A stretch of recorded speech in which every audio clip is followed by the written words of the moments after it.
కృష్ణానగర్లో 2 కోట్ల వ్యయంతో నిర్మించనున్న రైతు బజార్ భవనానికి కేంద్ర సహాయ మంత్రి డాక్టర్ పెమ్మసాని చంద్రశేఖర్, శాసనమండలి సభ్యులు ఆలపాటి రాజా, స్థానిక ఎమ్మెల్యే గల్లా మాధవి, వ్యవసాయ మార్కెట్ కమిటీ చైర్మన్ కుర్రా అప్పారావు మాట్లాడుతూ శుక్రవారం శంకుస్థాపన చేశారు.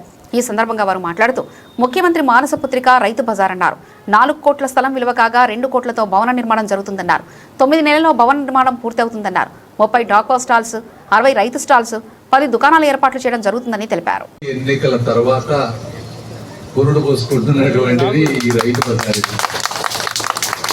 1999లో గౌరవ ముఖ్యమంత్రి శ్రీ నారా చంద్రబాబు నాయుడు గారి ఆలోచనలతో వచ్చినటువంటిది రైతు బజార్. రైతులను, కొనుగోలుదారులను డైరెక్ట్ గా అనుసంధానం చేస్తూ మధ్యవర్తులు లేకుండా సమాజానికి ఉపయోగపడే విధంగా మనుషుల జీవనానికి దగ్గరగా ఉండే విధంగా రైతు బజార్లు చేయాలనేటువంటిది ఆ రోజుల్లో ఒక గొప్ప ఆలోచన.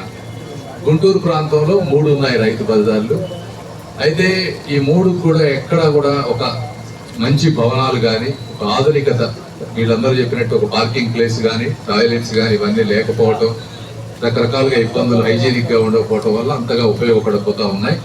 అయితే మొట్టమొదటిసారిగా దీనికి దాదాపు 4 కోట్ల రూపాయల గవర్నమెంట్ ల్యాండ్, మున్సిపాలిటీ ల్యాండ్, 2 కోట్ల రూపాయలతోటి కన్స్ట్రక్షన్, దాదాపు 6 కోట్ల రూపాయలతోటి ఒక 11,000 స్క్వేర్ ఫీట్, దాదాపుగా 90 వచ్చేటప్పటికి స్టాల్స్ ఉండే విధంగా, ఒక 10 షాపులు ఉండే విధంగా, ఇందులో 70 వచ్చేటప్పటికి సెల్ఫ్ హెల్ప్ గ్రూప్ కానీ, రైతులు కానీ, అదేవిధంగా 30 వేరే కమర్షియల్ షాప్స్, 10 కమర్షియల్ షాప్స్, రైతు షాపులు 60, డ్వాక్రా షాపులు 30, కమర్షియల్ షాప్స్ 10, మొత్తం 100 షాపులు ఉండే విధంగా ఇది నిర్మాణం జరగబోతా ఉంది.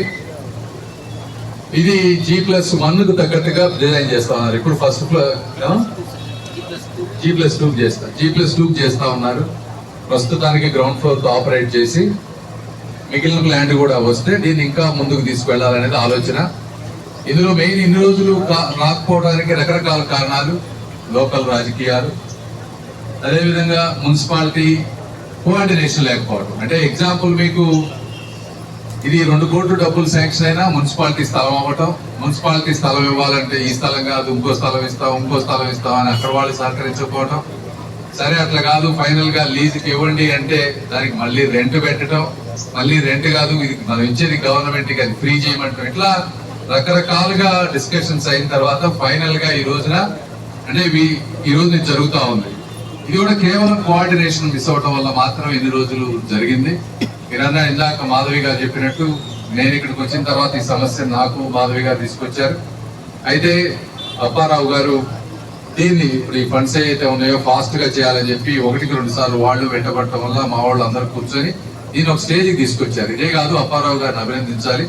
మిర్చి యార్డ్లో జరుగుతున్నటువంటి చాలా విషయాలు ఉన్నాయి.